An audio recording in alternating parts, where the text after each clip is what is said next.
నా పేరు నరహరి వేణుగోపాల్ రెడ్డి. అందశ్రీ గారి మిత్రుని. అందశ్రీ గారు అకాల మరణం ఏదైతే ఉన్నదో చాలామంది అకాల మరణం అనుకుంటారు. ఆయన నిర్ణయించుకున్న మరణమే. ఆయన నేను ఏ విధంగానైతే ఈ ప్రపంచంలోకి అమాయకంగా వచ్చినో అమాయకంగానే చనిపోవాలి, నాకు ఏమంటే అట్టహాసాలు అవసరం లేదని చెప్పేవాడు ప్రతిసారి కూడా. అయితే ఆయన రేవర్తి గ్రామంలో, నాది వరంగల్ జిల్లా, ఆయనది వరంగల్ జిల్లా, రేవర్తి గ్రామంలో పుట్టి ఆయన పుట్టిన తర్వాత తల్లిదండ్రులు అతన్ని పడేసుకోవడం జరిగింది. ఒక దళిత ఇంట్లో పెరిగాడు. ఆ తర్వాత ఒక మల్లారెడ్డి అనే అతని దగ్గర పాలేరుగా పనిచేసి ప్రకృతిని అధ్యయనం చేసి తర్వాత తాపీ మేస్త్రిగా మారి తర్వాత హైదరాబాద్ వచ్చాడు. సహజంగా కవిత్వం ఆయనకు దత్తపీఠం ఆశీర్వదించింది. సహజ కవి ఆయన. సహజంగా ఆయనకు న్యాచురల్గా ఆయనకు రావాల్సిన కవిత్వం ఇచ్చేది. తెలంగాణ ఉద్యమ చరిత్రలో ఆయనది కీలకమైన భూమిక. ఆయన యొక్క రాసిన పాటే ప్రార్థనా గీతం తెలంగాణ ఉద్యమ గీతంగా ప్రార్థనా గీతంగా మారడం నిజంగా కూడా ఆయనకు డాక్టరేట్ ఇచ్చిండు. కానీ ఆయన డబ్బులకు పదవులకు వేటికి కూడా అతీతంగా ఒక సాధువులాగా, ఒక సింపుల్గా, అమాయకునిగా ఉండేవాడు. ఆయన నిజంగా కూడా అట్లాంటి వ్యక్తిత్వం, అట్లాంటి వ్యక్తి, అట్లాంటి మానవీయ కోణం తక్కువ. ఆయన ఎప్పుడు అనేవాడు, దేశాన్ని కులం నరుకుతుంటే ప్రపంచాన్ని మతం నరుకుతుంది. సమాజంలో అందరూ మానవీయ కోణంలో కలిసి ఉండాల్సిన పరిస్థితులలో ఈ కుల మతాల చిచ్చులో పడి సమాజం పతనమవుతుంది అని చెప్తూ ఉండేవాడు. అందుకే ఆయన రాసిన పాటలలో కూడా ఇవన్నీ కూడా రిఫ్లెక్ట్ అయ్యేది. ఆయన కుల వృత్తుల మీద కూడా చాలా పాటలు రాసిండు. ఎల్లమ్మ పేరు మీద రాసిండు, రకరకాల వాటి మీద రాసిండు. ఆయన నేను చెప్పాలంటే ఆయన ఏకసంతాగ్రహి. ఆయన కవిత్వం ఎప్పుడు వస్తుందో ఎట్లా వస్తుందో ఏం తెలియదు. అయితే ఒక నది మీద ప్రపంచం అంతా తిరిగిండు. ఆ నది మీద కూడా కవిత్వాన్ని రాసిండు. కానీ అది పూర్తి కాకముందే చనిపోయారు. కొంత అయింది, కొంత కాలేదు. అది కూడా త్వరలోనే వారి కొడుకు మరి దత్తు అని ఉన్నాడు. వారికి 4 పిల్లలు, 3 బిడ్డలు, ఒక కొడుకు, ఒక బిడ్డ పిల్ల అయింది. కాబట్టి వారు ఇక్కడే పక్కనే చిన్న ఒక రూమ్ ఇల్లు. ఈ మధ్యనే ప్రభుత్వం ఇచ్చిన సత్కారంతో ఒక ఇల్లు కట్టడం జరుగుతుంది. పూర్తి కాకముందే వారు చనిపోవడం జరిగింది. కాబట్టి వారు నిజంగా కూడా అంటే అందశ్రీ లాంటి వాళ్ళు దొరకడం చాలా కష్టం మనిషిగా. ఆయనకు ఇప్పుడే రాజేందర్ గారు డిమాండ్ చేసినట్టు ఒక ప్రభుత్వం 5 ఎకరాల స్థలం ఇచ్చి స్మారక అక్కడనే ఖననం చేసి చేయాలని చెప్పి అంటున్నారు.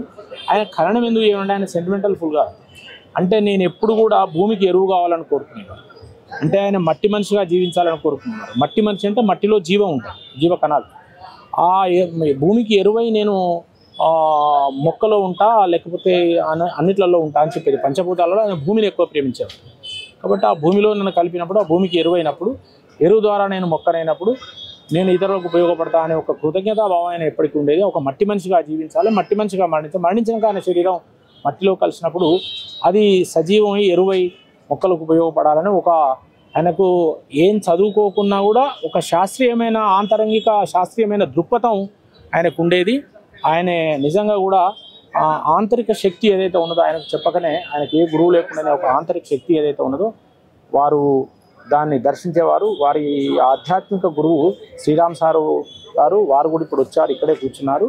తర్వాత వారు ఎప్పుడు కూడా శక్తిని నమ్ముకునేవారు, అమ్మవారిని పూజించేవారు.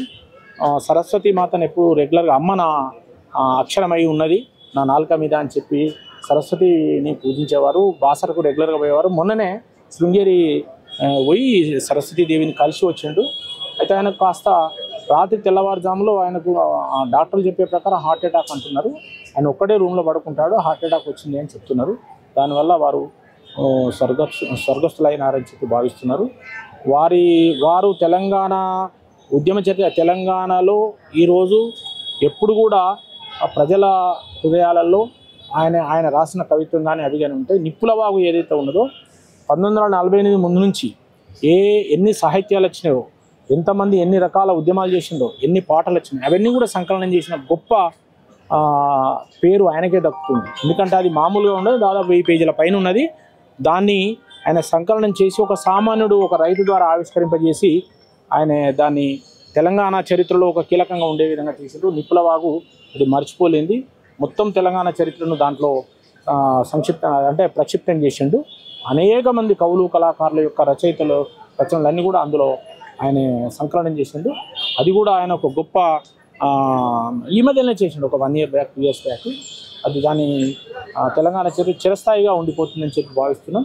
కాబట్టి వారి స్మృతివనం నిర్మించి రేపు ఖననం చేసినప్పుడు వారి కొంత ప్లేస్ కేటాయించి అందులో ఖననం చేసి దాన్ని ప్రజలు దర్శించుకునే విధంగా వారు రాసిన సాహిత్యాన్ని దర్శించుకుని ఎప్పటికీ మననం చేసుకునే విధంగా ఉంటే బాగుంటుందని చెప్పి మేమందరం కూడా ప్రభుత్వానికి కోరుతున్నాం. అంటే గత ప్రభుత్వంలో అందశ్రీ గారికి అంత ప్రాధాన్యత దక్కలేదు, ఈ ప్రభుత్వం రేవంత్ రెడ్డి వచ్చిన తర్వాత దక్కిందని వాటిలో. అయితే ఇక్కడ ఒక విషయం ఏంటంటే ఆయన ఎవ్వరికీ ఫేవర్ కాదు. ఆయనే మానవీయ కోణంలో తెలంగాణ అభివృద్ధి విషయంలో, తెలంగాణ సంక్షేమం విషయంలో నిరంతరం తెలంగాణ అస్తిత్వాన్ని కాపాడే విషయంలో పోరాడేవాడు.